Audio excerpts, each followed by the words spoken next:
नमस्कार, आप देख रहे हैं जौनपुर टुडे। मैं हूं शुभम अग्रहरी। साथियों, जैसा आप सभी को पता है कि अभी पिछले दिनों पाकिस्तान से खबर आई थी कि बलोच आर्मी के द्वारा एक पाकिस्तानी ट्रेन को हाईजैक कर लिया गया था और इस पैसेंजर ट्रेन को हाईजैक करने के बाद पाकिस्तानी आर्मी के द्वारा दावा किया गया कि हम सभी लोगों को छुड़ा चुके हैं और इस ट्रेन हाईजैक में कुल 31 लोगों की मौत हुई है, जिसमें से 16 से 18 लोगों को बलोच आर्मी के द्वारा मार दिया गया है। ऐसे में इस पाकिस्तानी दावे को अब बलोच आर्मी के द्वारा नकार दिया गया है और एक प्रेस नोट रिलीज किया गया है और बताया गया है कि इस ट्रेन हाईजैक में सभी 214 यात्रियों को मार दिया गया है। बलोच लीग आर्मी के द्वारा एक प्रेस नोट जारी करते हुए इसकी जानकारी दी गई है और बताया गया है कि बलोच आर्मी के द्वारा जो ट्रेन हाईजैक किया गया था उसमें 214 यात्री सवार थे और उन 214 यात्रियों को बलोच आर्मी के द्वारा मार दिया गया है। बलोच आर्मी के द्वारा कहा गया है कि पाकिस्तानी सेना और पाकिस्तानी हुकूमत के जिद के चलते इतना बड़ा घटना को अंजाम दिया गया है। बलोच आर्मी के द्वारा पाकिस्तानी सेना और हुकूमत को 48 घंटे का अल्टीमेटम दिया गया था और बताया गया था कि युद्ध में जो भी बंदी बनाए गए हैं उनकी अदला बदली कर लिया जाए 48 घंटे के अंदर, नहीं तो हम आपके पैसेंजर को मार देंगे। और पाकिस्तानी सेना के द्वारा या फिर पाकिस्तानी हुकूमत के द्वारा अल्टीमेटम के बावजूद भी युद्ध बंदियों को छोड़ने का कोई प्रयास नहीं किया गया, तो ऐसे में हम लोगों ने सभी 214 यात्रियों को मार दिया है।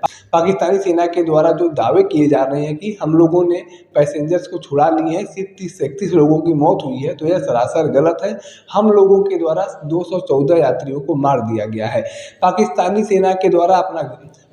सेना अपने घमंड में थी, अपने जीत पर थी, जिसकी वजह से 214 लोगों को जान गंवानी पड़ी है।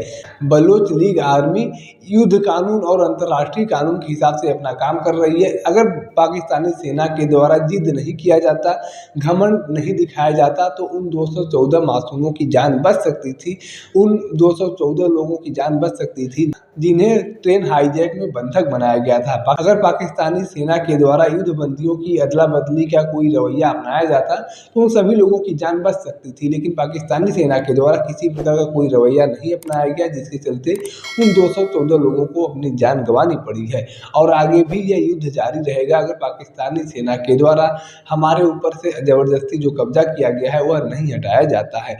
यानी कि यूँ कहा जाए तो गलत नहीं होगा कि पाकिस्तानी सेना के द्वारा जो दावे किए जा रहे थे कि ट्रेन हाईजैक में सभी लोगों को बचा लिया गया है, सिर्फ 30-32 लोगों की मौत हुई है, जिसमें से 16 से 18 सिर्फ सैनिक हैं, लेकिन यहाँ पर बलोच आर्मी के द्वारा दावा किया गया है कि सभी लोगों को मार दिया गया है।